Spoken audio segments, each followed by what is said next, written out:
Good morning all of you. आज हम लोग इंडियन ज्योग्राफी पढ़ेंगे और इसमें अवस्थिति और विस्तार के बारे में। ये हमारी जो होता है ज्योग्राफी की अभी पहली क्लास है, तो हम बेसिक से चलते हैं। इसमें क्या ज्योग्राफी जो है भूगोल है। भूगोल भूगोल को हम दो भागों में पढ़ेंगे। पहला है भारतीय भूगोल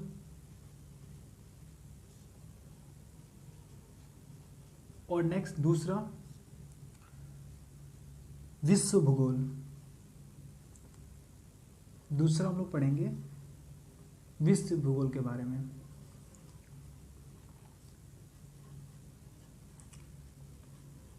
पहले तो हम बात ध्यान देते हैं, ये भारतीय भूगोल मतलब हम लोग स्टार्ट कर रहे हैं, इंडियन ज्योग्राफी में स्टार्ट करने जा रहे हैं, जिसमें हम लोग को जो चैप्टर है वो अवस्थिति एवं विस्तार, मतलब जो भारत जो हमारा देश है उसकी जो भूभाग है उसकी अवस्थिति और विस्तार किस प्रकार है, हमें इसी चैप्टर में इसके बारे में पूरी डिटेल में जानेंगे।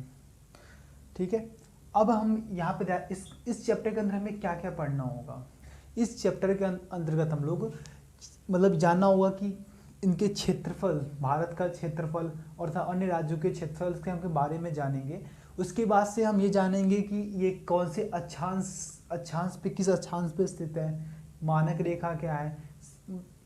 उसके बाद हम जानेंगे देशांतर के बाद से हम मानक रेखा, मानक बताइए, तटीय सीमा, स्थलीय सीमा, समुद्र सीमा, पड़ोसी देश, सीमा साझा मतलब किन किन देशों से सीमा साझा करती है, छोटे राज्य, बड़े राज्य, समुद्र और खाड़ी और द्वीप के बारे में हम लोग पढ़ेंगे। इस चैप्टर के अंतर्गत हम इन सारी चीज़ों के बारे में पूरे विद्वत को ध्यान से देंगे और इनमें बहुत सारी विविधता पाई जाती है, क्योंकि जहाँ हमको इतनी डिटेल में पढ़ना पड़ेगा तो वहाँ पे विविधता तो हो गई। तो यहाँ पे हम लोग बहुत ध्यान से पढ़ेंगे, आप लोग ध्यान दीजिएगा। पहले तो हम ये जानेंगे इसमें कि भारत का क्षेत्रफल, जो भारत का क्षेत्रफल होता है वो आपका ये होता है 32,87,263। लेकिन आपको सिंपल भी कहीं भी आपको देखने को मिल जाएगा तो ये आपके मतलब ये अप्रॉक्स वैल्यू में दिया होता है, 32,87,000 दिया होता है। लेकिन आप एक्यूरेट में जाना चाहते हो तो ये होता है 32,87,263 किलोमीटर स्क्वायर। ये होता है, या तो सिंपली हम इसको कह सकते हैं कि ये 32,87,000 होता है इसका भारत का क्षेत्रफल। उसके बाद हम कोई दूसरा क्वेश्चन आता है, ये पहला क्वेश्चन बना हम लोग का, ये इसमें पहला क्वेश्चन बना। अब दूसरा क्वेश्चन पूछ सकता है कि भारत किस गोलार्ध में स्थित है, भारत किस गोलार्ध में स्थित है। तो गोलार्ध में हम निकालने के लिए गोलार्ध किस गोलार्ध में स्थित है, तो गोलार्ध हम कैसे बताएं, हम तो इतना बोल देंगे ये जो हम ये पूर्वी उत्तरी गोलार्ध में स्थित है, बट आप कैसे पता चलोगे कि कौन से गोलार्ध में, पहले आपको समझना पड़ेगा। समझने के लिए हम क्या करते हैं, यहाँ पे सिंपल हम एक पूरी वर्ल्ड बना देते हैं। इसमें क्या होता है आप ध्यान दीजिएगा, इसमें ये अक्षांश होता है। अक्षांश क्या होता है कि यहाँ पे हम लोग डायरेक्शन देखेंगे, यहाँ पे नॉर्थ, ये साउथ है, वेस्ट है, ईस्ट है। तो इस यहाँ पृथ्वी देख रहे हैं, इसको मतलब इसके एटलस को जो बीच से काटने वाली, मतलब ये वेस्ट से ईस्ट की दिशा में नॉर्थ साउथ के आधे भागों में काटने वाली रेखा को हम लोग अक्षांश कहते हैं। ये जरूरी नहीं आधे भाग काटे, अक्षांश आपकी मतलब ऐसे से होती है, मतलब ये कह सकते हैं ये आपकी वर्टिकल डायरेक्शन में होती है। तो यहाँ पे इसे हम अक्षांश कहते हैं। अब यहाँ पे जो अक्षांश होता है वो जिसे हम 0 डिग्री मान लेते हैं, कितनी मान लेते हैं हम लोग, 0 डिग्री मान लेते हैं। और इसी प्रकार ये ऐसे करके यहाँ पॉइंट तक जाती है, 90 डिग्री तक जाती है। कहाँ तक जाती है, 90 डिग्री, मतलब ये ऐसे करके ऐसे और ये ऐसे करके जाती है। ऐसे करके टोटल ये कितनी बनाती है 90 डिग्री, मतलब 90 मतलब 0 degree 1 degree 2 degree 4 degree 5 degree ऐसे करके 90 डिग्री तक जाती है। बिल्कुल वैसे ही ये नॉर्थ, ये उत्तर में गई और यहाँ दक्षिणी में कैसे आती है, दक्षिणी में सेम ऐसे ऐसे सीधा फिर से ऐसे हल्का सा बेंड करके, तो यहाँ तक ये भी क्या होती है 90 डिग्री तक आती है। ये 90 डिग्री एक पॉइंट होता है, पॉइंट पे मतलब एक पॉइंट उत्तरी मतलब क्या होता है पॉइंट पे आपका अक्षांश पाया जाता है यहाँ पे 90 डिग्री। और टोटल कितनी होती हैं, कोई पूछे कि टोटल अक्षांश कितने होते हैं, तो टोटल 90 मतलब 1 डिग्री और प्लस एक बीच वाली आपकी 181 अक्षांश है। अक्षांश देखा कितनी होती है आपकी, साथ में सारे क्वेश्चन देखे हैं। अक्षांश रेखा की संख्या कितनी होती है, की संख्या कितनी होती है, तो हम 90 यहाँ से जाएंगे तो 0 1 2 3 डिग्री 4 डिग्री ऐसा कर 90 तक जाएंगे, नीचे जाएंगे से 90, तो यहाँ पे टोटल कितनी हो गई 180 प्लस ये बीच वाली 181 हो जाएंगी, 181 हो जाएंगे आपकी।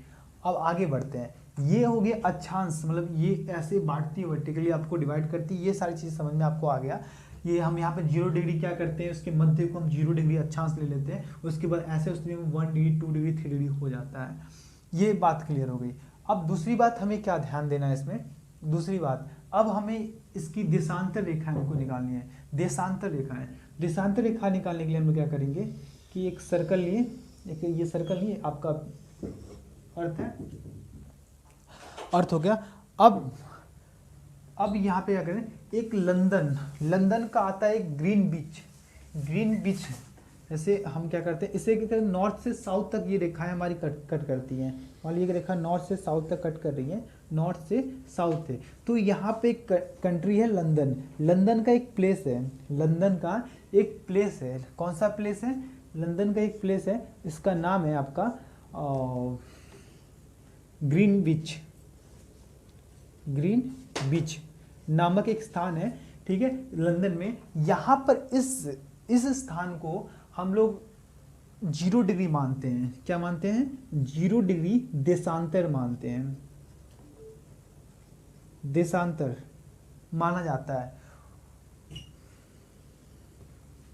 ये आपको देशांतर रेखाएं क्या होती हैं, जो वो काल्पनिक रेखाएं होती हैं जो कि किसी एटलस को उत्तर से दक्षिणी भाग को मतलब कट करती हैं। और 0 डिग्री देशांतर कहाँ पे होती है, तो ये लंदन के ग्रीन बीच नामक स्थान से जो देशांतर रेखाएं काटती हुई जाती हैं वही आपका होती है 0 डिग्री देशांतर रेखाएं। आप ऐसे भी ऐसे कर सकते हो, आप ऐसे करती जाती है।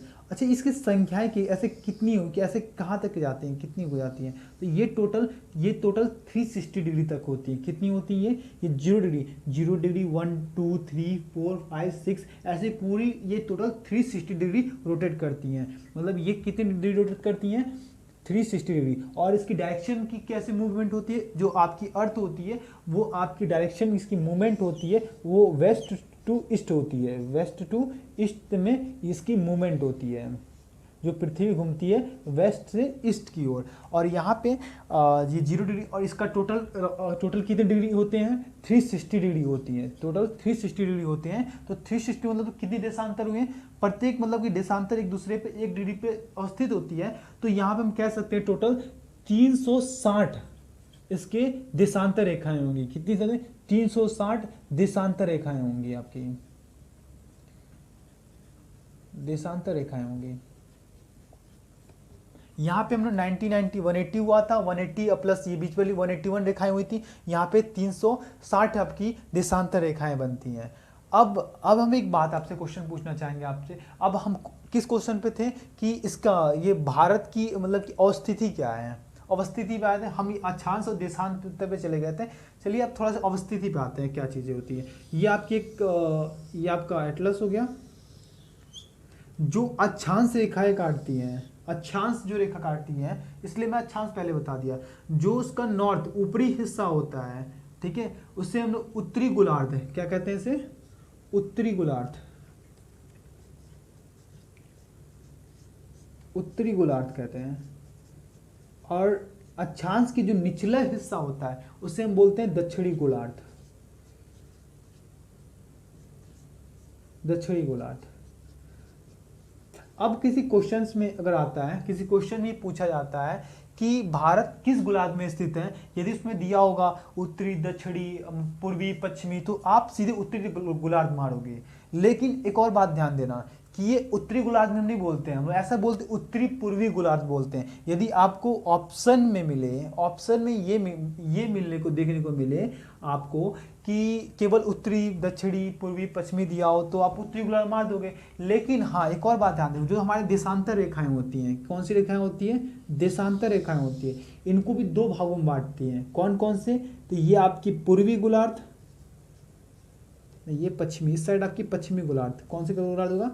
पश्चिमी, पश्चिमी गोलार्ध। ये आपका होगा पूर्वी गोलार्ध, ये होगा पश्चिमी गोलार्ध और ये होगा आपका पूर्वी गोलार्ध। तो मतलब भारत की अवस्थिति इसके बीच में है। भारत कहाँ है? भारत आपके इसके बीच में है। तो भारत इसके बीच में है, तो भारत की स्थिति क्या होगी? पूर्वी उत्तरी गोलार्ध में होंगी।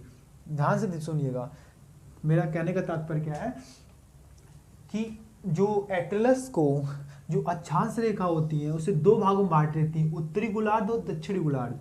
और ये देशांतर रेखाएं हैं, इसको दो भागों में बांटती है, पश्चिमी और पूर्वी गोलार्ध में। ये आपका पूर्वी गोलार्ध हो गया,